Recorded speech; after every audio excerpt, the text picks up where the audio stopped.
A friend of mine, also a priest, told me this cute little story about something that happened this past summer. A little boy in his congregation came up to him after Mass and said, "Father, I prayed really hard this week, but I don't think God heard me." And so my friend, who was the priest, asked him, "Well, why do you think that?" And the little boy said, "Because I was praying really hard for a snow date." And my friend, the priest, just smiled at him and said, "Son, it's July." It's just a funny little story that he shared with me. We have these cute little things happen with kids at church all the time.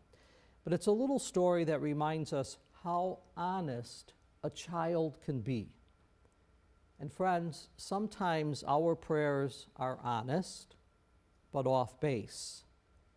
And other times they're quiet, even clumsy, but they're deeply sincere.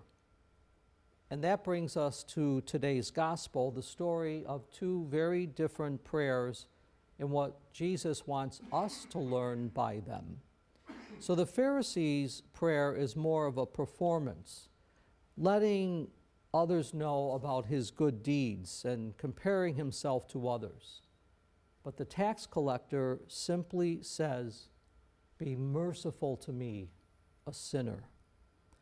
Jesus tells us it's this man, the tax collector, who humbled himself, and he goes home justified.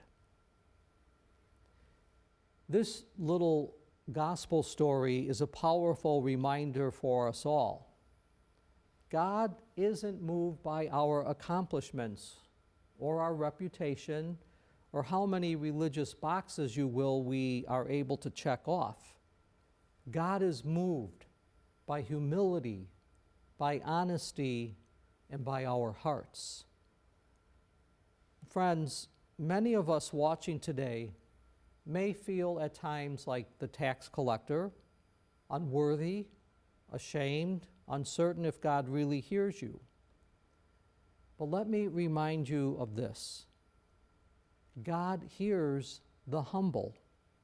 God runs to the brokenhearted. God does not run away from anyone who comes before God with a sincere heart. And that's the grace of this story today. Now, for those of us who have been in the faith for a long time, it is a gentle challenge to watch our hearts, because we all know how easy it is to slip into pride, to compare ourselves to others, to feel that we have earned something from God. But God's mercy is never a reward for our performance. It is a gift for those who ask. It is a gift for those who ask.